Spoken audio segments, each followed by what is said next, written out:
আমরা নির্ভরশীলতার রাজনীতি কেন করি? আমরা কেন আমাদের প্রশ্নের মুখে ঠেলে দিয়ে আমরা অন্যের উপরে, অন্যের ইচ্ছার উপরে আমাদের রাজনৈতিক ভবিষ্যৎ নির্ধারণ করবো? Why?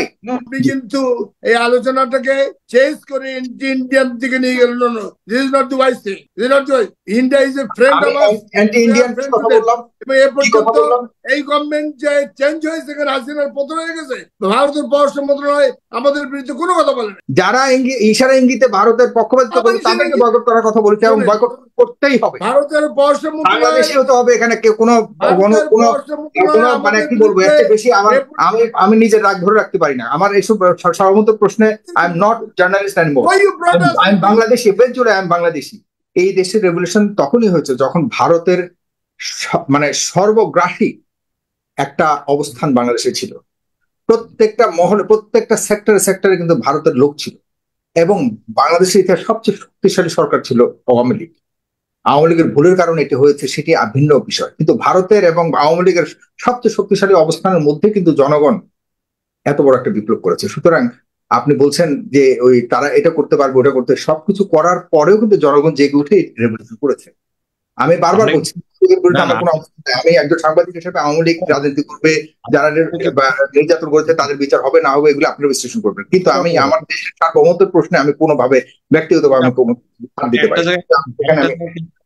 একটা জায়গায় কিন্তু আপনি এখানে বলতেছি, আপনাকে আমি বারবার বলতেছি, রাষ্ট্র পরিচালনা রাজনীতি এক জিনিস না। কিন্তু আপনি রাষ্ট্র পরিচালনা করবেন তো একটা মৌলিক নীতিমালা নিয়ে আসে, এই সব দলকে একমত করে দেন যে আমরা যে চেয়ারে বসি না কেন আমরা রিজিম সিকিউরিটি যাবো না। রিজিম সিকিউরিটি মানে আমি ক্ষমতায় আছি, আমি আমার সুবিধা না, ক্ষমতায় যেই থাকেন সংজ্ঞা একটাই হবে, আমার মৌলিক ফান্ডামেন্টাল ফরেন পলিসি কি, এক জাতীয় স্বার্থটা কি। আমার কিন্তু সামনে ফাইট আছে, তেল নিয়ে, গ্যাস নিয়ে, সমুদ্র নিয়ে, বিরাট ফাইট রয়েছে সামনে, বিরাট ফাইট। তো এটা তো আমাকে জিততে হবে, তো সেখানে এই জিততে হবে। এই জন্যই বলছি আমি, ঘরটা ঠিক করেন না কেন, ঘর ঠিক থাকলে ওগুলি কোনো সমস্যা নেই। কিন্তু আমাদের ঘর ঠিক, কোনোভাবেই আমরা ঘর ঠিক রেখে যে কুমিরকে আমরা তাড়িয়েছি, সেই কুমির কোনোভাবে যেন বাংলাদেশের যে জামাত ইসলাম, বিএনপি, আওয়ামী লীগের ভিতরকার আভ্যন্তরীণ রাজনীতির যে দূরত্ব অথবা কোন ধরনের মানে শূন্যতার বা কোন একটা ভ্যাকিউমের সূত্র ধরে অথবা ভর করে যেন আমাদের দেশে আর কোনো বহিঃশক্তি অবস্থান করতে। আমরা অন্তত পক্ষে, এটা ব্যক্তিগত আমার অভিমতকে কিভাবে নেন আমি জানি না, আমি আওয়ামী লীগ, বিএনপি, আমাদের সবাইকে নিয়ে কাজ করি, আমি সবাইকে নিয়ে কাজ করে যাব। এই সামনে যে সরকারই হোক, সব প্রকারের সর্বোচ্চ সমালোচনা আমি করব। আমাকে কে মনে করলো আই ডোন্ট কেয়ার, বাট আমার সার্বভৌমত্বের প্রশ্ন আমি মনে করি এখন সবগুলি দল ঐক্যমত থাক। আর পৃথিবীর কোনো কিছু আমরা দেখিয়ে দিয়েছি, বাংলাদেশের মানুষ দেখিয়ে দিয়েছে যে কোনো শক্তি বাংলাদেশের মানুষকে আর কেউ কল্পনা করতে পারেনি এই রেভলিউশন হবে। বাংলাদেশের রেভলিউশন এখন ইতিহাস তৈরি করেছে। এখন আমরা ইতিহাস কিভাবে লিখবো সে নিয়ে কথা বলতে পারি। বাংলাদেশকে কিভাবে, বাংলাদেশের রেভলিউশন কিভাবে সারা বিশ্বে মাথা উঁচু করে একটা উদাহরণের জায়গাতে নিতে পারি, ইতিহাস লিখতে পারি, সেখানে কথা বলতে পারি। এবং আমরা কি একটা জিনিস, ভারত কেন এই সুযোগটা পাবে? আমাদের বাংলাদেশ থেকে কোন দল ভারত কেন সুযোগ পাবে কোন দলকে হাত করে কাজ করতে? ওই দলকে জিজ্ঞেস করেন যে জাতীয় স্বার্থে এক হয়ে যাও তোমরা, কেন তুমি তোমার স্বার্থে ভারতের কাছে যাচ্ছ? সেটা নিজের ঘরটা ঠিক করে ফেলান, তাদেরকে শাস্তি দেন, পানিশমেন্ট দেন, জাতীয় স্বার্থ নিয়ে আসেন, আপনি দেখবেন আজ চিত্র ঘুরে যাবো। ভারত সুযোগই পাবেন এখানে আসেন, সে ওই কথা বলবেই না তখন। আমি অবাক হব না সামনের নির্বাচনে যারা ভারত ঘেঁষা থাকবে তাদের বিরুদ্ধে জনগণ ফুঁসে উঠবে, এবং সেটা ভোটের মাধ্যমে জবাব দিবে। বড় ধরনের একটা বড় ফ্যাক্টর হয়ে যাবে।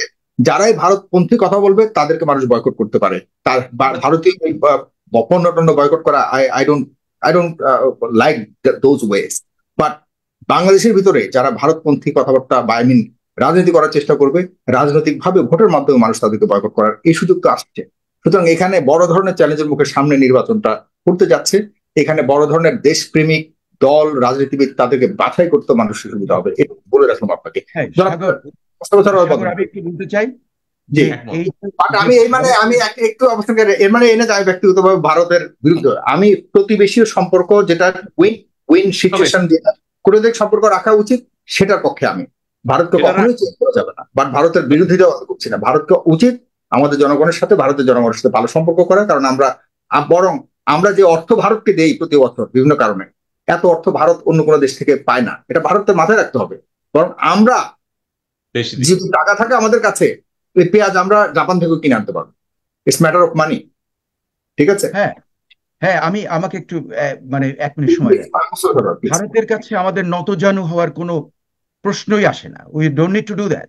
আপনি লক্ষ্য করে দেখুন যে যুক্তরাষ্ট্রের একদম নাকের ডগায় ফ্লোরিডা থেকে আপনি ফেরি করে যেতে পারেন কিউবা। সে কিন্তু ইন্ডিপেন্ডেন্ট হিসেবে তার মাথা উঁচু করে এতদিন চলছে। এমনকি তার পেছনে যে ইউএসএসআর, তার ধ্বংসের পরেও, সেটা ডিসমেম্বার্ড হয়ে যাওয়ার পরেও কিউবা টিকে আছে। কাজে এই জন্য আমি মনে করি যে একটা দেশের যে জনগণ, বাংলাদেশের যে বিপ্লবী জনগণ, বিপ্লবী ছাত্র সমাজ, আমাদের মধ্যে যে চেতনা রয়েছে, সেলফ ইন্ডিপেন্ডেন্স, ডিটারমিনেশনস, প্যাট্রিয়টিজম, এর মাধ্যমে আমরা টিকে থাকতে পারবো। আমাদেরকে নতজানু হতে হবে না। ভারত আমাদের কাছ থেকে অনেক লাভ নেয়। আমাদের পৃথিবীর বিভিন্ন দেশ থেকে যে সে রেমিটেন্স পায়, তার থার্ড লার্জেস্ট রেমিটেন্স আমাদের কাছ থেকে পায়। শুধু তাই নয়, sometimes it becomes the number 2। কাজেই আমাদের উপরে ভারতের অনেক নির্ভরশীলতা রয়েছে। তার যে 7 সিস্টার্স আছে, হ্যাঁ, সেখানে আমাদের সঙ্গে যদি বেশি গোলমাল শুরু করে দেয় এবং আমাদের যদি মন খারাপ হয়ে যায়, we can make Indian situation very miserable. কাজে ভারতকে বুঝতে হবে যে দেশ হিসেবে যে বাংলাদেশ, তার মর্যাদা রয়েছে, সেখানকার পেট্রিয়টিক জনসাধারণ এবং তাদের সঙ্গে ভালো ব্যবহার করতে হবে। নট নতজানু ব্যবহার, নট পানি বন্ধ করে রেখে বাংলাদেশকে শুষ্ক মৌসুমে মরুভূমি করার চেষ্টা করা, আর বন্যার সময় পানি দিয়ে বাংলাদেশকে ডুবিয়ে মারা। এই সমস্ত যে বদবুদ্ধি রয়েছে ওখানে, সেই বদবুদ্ধির পরিবর্তন করতে হবে। সেই পরিবর্তন করে যখন দু দেশকে অনার করবে, তখনই এদের সঙ্গে ভালো বন্ধুত্ব হতে পারবে। ভারতের অনেক ভালো লোক আছে, আমার অনেক স্টুডেন্ট আছে, ভারতীয় স্টুডেন্ট, দে আর ব্রিলিয়ান্ট। আমার নিজের ছেলের বউ ভারতীয়, আমার নিজের ছেলের, মেজো ছেলের wife, she is a very smart in the Wall Street এবং কলম্বিয়া, এবং আমার ছেলে হার্ভার্ডে। I should not say that in the open thing. So I know them, they are very good. কিন্তু এদের যে গভর্নমেন্টের পলিসি, যেটা, সেটাকে আমি অপোজ করছি। Not people to people. বাংলাদেশের জনগণের সঙ্গে ভারতের জনসাধারণের বন্ধুত্ব হবে। আমাদের একে অপরের প্রয়োজনে আমরা যে কোনো সময় যেতে আসতে পারি, তারাও আসবে। কিন্তু আমরা নির্ভরশীলতার রাজনীতি কেন করি? আমরা কেন আমাদের প্রশ্নের মুখে ঠেলে দিয়ে আমরা অন্যের উপরে, অন্যের ইচ্ছার উপরে আমাদের রাজনৈতিক ভবিষ্যৎ নির্ধারণ করবো? Why? You are perfectly right যে আমাদের হতে দেওয়া যাবে না, এবং এইটাই সময় এগুলিকে অ্যাভয়েড করার, ইগনোর। এইটাই সময় যে কেউ এগুলিকে আবার আনার জন্য ইঙ্গিত করবে, ইশারা দিবে, তাদেরকে বয়কট করতে হবে সম্পূর্ণভাবে। এবং ভোটের এই কারণে জনগণের পাওয়ার, গণতন্ত্র কেন মানুষ বেছে নিয়েছে, ইউ হ্যাভ টু আন্ডারস্ট্যান্ড। মানুষ, প্রত্যেকটা মানুষের অধিকারকে সমুন্নত রাখার জন্য, অক্ষুণ্ণ রাখার জন্য পৃথিবীতে গণতন্ত্র সবচেয়ে পপুলার হয়েছে। এবং এই গণতন্ত্রের মানে হলো আমি আমার ভোট দিয়ে আমার নেতাকে নির্বাচন করে, যে নেতা আমার মনের কথা বলবে। আমি মনে করি এই সরকারের উচিত প্রত্যেকটা মানুষকে তার গণতান্ত্রিক অধিকার ফিরে যাওয়া। সেটা হলো ভোট।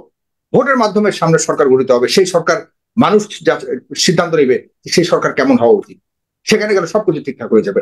আর কোনো কৌশলিক কথাবার্তা আর কেউ মানতে চাইবে না। Be serious please. জি, আমরা এত কৌশলী হয়ে আমাদের সার্বভৌমত্বকে আমরা শেষ করে দিব, এমন কৌশলের দরকার নেই ভাই, প্লিজ কাম অন। জি জি, মোহাম্মদ মুসা প্লিজ, আপনি বলতে যাচ্ছিলেন আধা মিনিট। জি, আপনি আনমিউট করবেন, আনমিউট করে বলবেন। আই এম সরি, আমি কখনো এত কথা বলি না।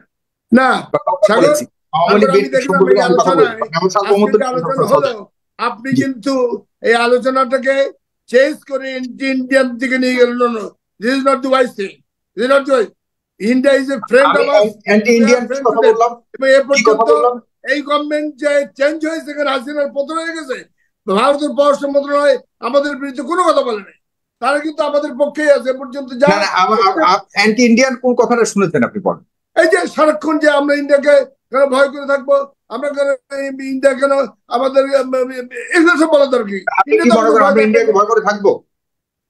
আরে যে কথা তারা বলে নাই, সে কথা আমার বলার কি দরকার?